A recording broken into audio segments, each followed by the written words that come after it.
Well, A&M was right on the cusp. If we had a 2016, A&M was the team. I do think A&M is one of those clubs that could make us look a little silly at the end of the year. I think they're really going to pitch. It all starts on Friday nights with John Duxakis, so the lefty could very easily be a top 2 round pick in this year's draft. And on Saturdays we'll have lefty Asa Lacy, who could be a first round pick in next year's draft. So A&M has 2 premier arms in the front of the rotation. The bullpen, though there's a little bit of uncertainty just because the rules haven't been ironed out. Mason Cole returns from injury. He was up to 96 in the fall. Casey Killich is a kid that JUCO transfer along with Bryce Miller. Both of those guys have had big-time arms and big showings during fall ball. And so I actually feel pretty good about A&M's pitching. I feel very good about their pitching.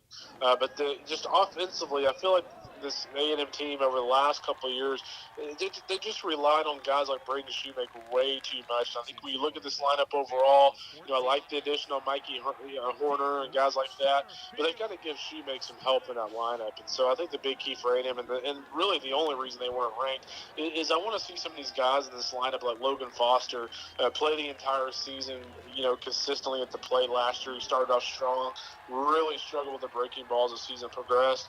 Can he put together a full season? That'll tell the tale of A&M in terms of, are they just a regional team or do they do more? Yeah, and along those lines, what has to work right for A&M to really make a run, and what could keep them from making that run?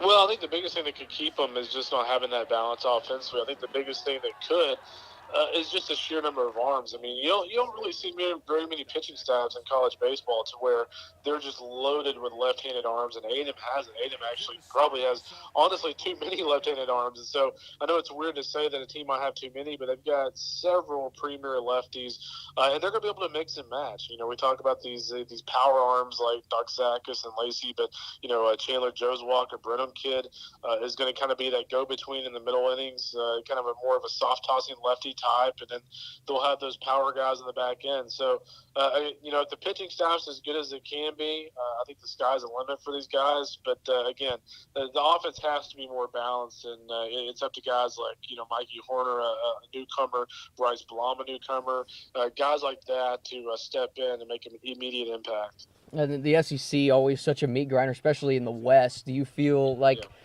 that's a benefit or a detriment to A&M come selection Saturday, Monday at the end of the year?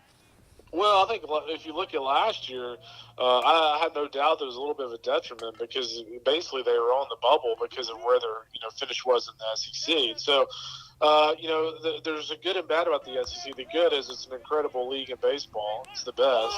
The bad is you could very easily have a 500 or below record and still be a pretty good team. I mean, Kentucky last year didn't make the postseason.